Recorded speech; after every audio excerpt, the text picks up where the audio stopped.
hayatu dunia illa mata'ul, hayakuwa maisha ya dunia hii isipokuwa ni starehe ambayo ni ya kupita, ni starehe ya muda mfupi. Maisha ya dunia haya tunayaona muda wake mchache sana, ndugu zangu Waislamu. Moja katika masiku Bwana Mtume sallallahu alaihi wasallam ameketi na masahaba zake, akawa ni mwenye kuwauliza kwamba akawa ni kuambia, araaitum yakum hadha ya sahabati, je, mnaona siku yenu hii ya leo masahaba zangu? Sahaba wakasema naam, naiona.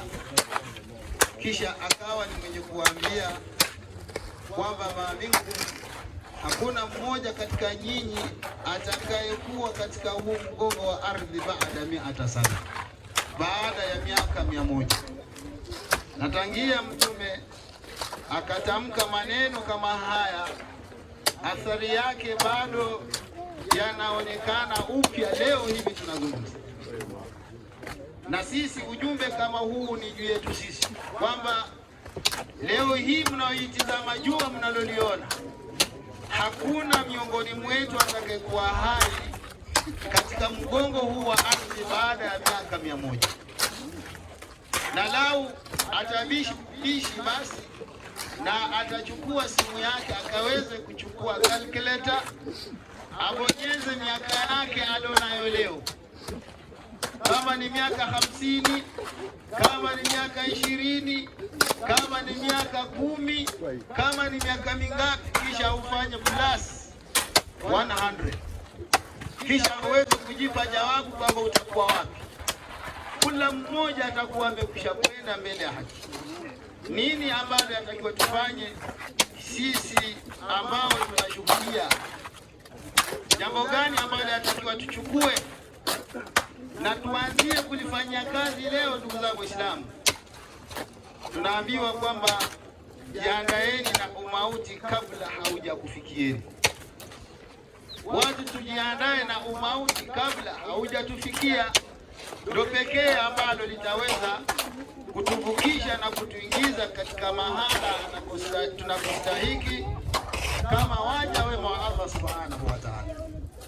Ala kulli hal, leo tunamzika mtoto mdogo, msichana mdogo, msichana ambaye alikuwa ni tumaini kubwa kwa jamaa na marafiki, kwa jamaa zake, alikuwa ni tumaini kubwa kwa wazazi wake, alikuwa ni tumaini kubwa kwa mtama anamotoka. Ndio huyu tunamzika, jambo ambalo linahuzunisha sana, ila imekuja ni kadari ya Allah subhanahu wa ta'ala, kwamba msichana mdogo kama huyu aweze kutangulia mbele na wazazi wake waweze kubakia katika mgongo ardhi. Abana befua Waislamu ulia yesi oulisija na akakulola keshiveresi okuyabira omwana omukhana omutiti, omwana w'ingono nga unari wakubere nokutarajia amanji okurulana naye, lakini okulondakana nde kadhari kala kubere kubola wowe nakurangizira imbere wa haki. Na abana bakhana bano, ndugu zangu Waislamu, bamala okuwebwa cheo imberi wa Allah subhanahu wa ta'ala. Nende umurumwa sallallahu alaihi wasallam lahubora mbu albanatu ni'matu min Allah, mtoto msichana ni neema kubwa kutoka kwa Mwenyezi Mungu subhanahu wa ta'ala. Ndio tunaomba washikana, hiyo ni neema ikongo iwe ni Allah. Ni'matu min Allah wa fadhiluhunna, na fadhila za mtoto wa kike hazina kifani. Leo ndugu zangu Waislamu, oleje kukata uo menyezi lenga munzu uo, lenga lukongo uo, abana beshikhana isaino nibo bali nende manufaa ama khongo khubesi.